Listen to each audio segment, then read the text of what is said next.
நான் பேசுறது கேக்குதா? நான் பேசுறது நல்லா கேக்குதா? ஏன்னா காலையில நான் பேசும்போது நான் பேசுறதே ஒரு 2 செகண்டுக்கு அப்புறம் தான் எனக்கே கேட்டுச்சு. Hello hello hello hello hello கேக்குதா? இல்ல இல்ல, காலையில நான் பேசும்போது நான் பேசுறதே எனக்கே ஒரு 2 செகண்ட் கழிச்சு தான் கேட்டுட்டு இருந்தது. அதனால கொஞ்சம் கன்ஃபியூஸ் ஆயிட்டேன்.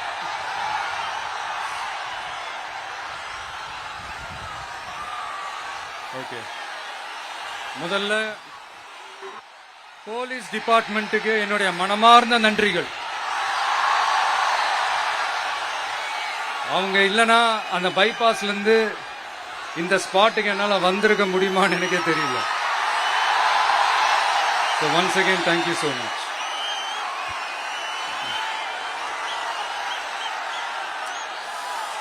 கரூர் அமராவதி ஆத்தங்கரையில் இருக்கிற ஒரு ஊரு. அது மட்டும் இல்ல, இங்க ரொம்ப முக்கியமான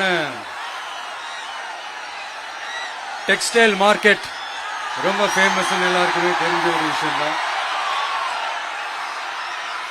அந்த மாதிரி கரூரை பத்தி பெருமையா சொல்லிக்கிறதுக்கு நிறைய விஷயங்கள் இருக்கு. அதுல எந்த மாற்று கருத்துமே கிடையாது. ஆனா இப்ப ரீசன்ட் டைம்ல பாத்தீங்கன்னா இந்தியாவிலேயே கரூர் அப்படின்னு சொன்னாலே ஒரே ஒரு பேர் தான் ரொம்ப ஃபேமஸா ஜொலிக்குது. அதுக்கு யார் காரணம்?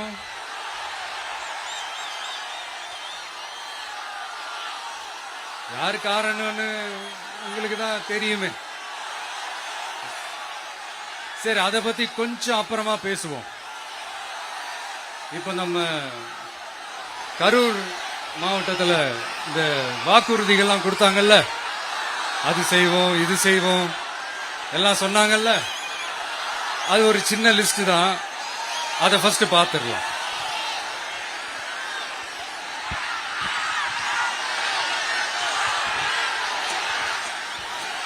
இந்த கரூர் மாவட்டத்தில்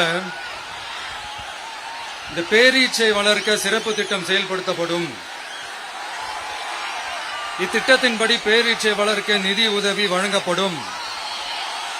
வாக்குறுதி நம்பர் 81. பேரீச்சை மரத்தை விடுங்க, அட்லீஸ்ட் இந்த பேரீச்சை விதையாச்சும் கண்ணில் காட்டினாங்களா? துபாய் குறுக்கு சந்து கதை தான்.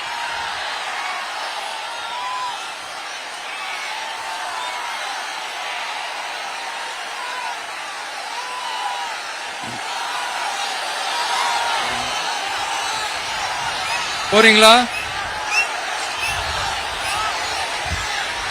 அடுத்து இன்னொரு வாக்குறுதி இருக்கு.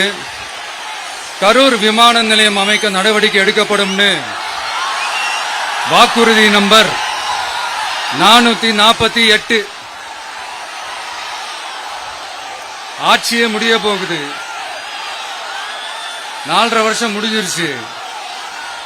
இப்ப போய் ஒன்றிய அரசு கிட்ட அமைச்சர் போய் கோரிக்கை வைக்கிறாரு. என்னன்னு? ஏர்போர்ட் கட்டணும்.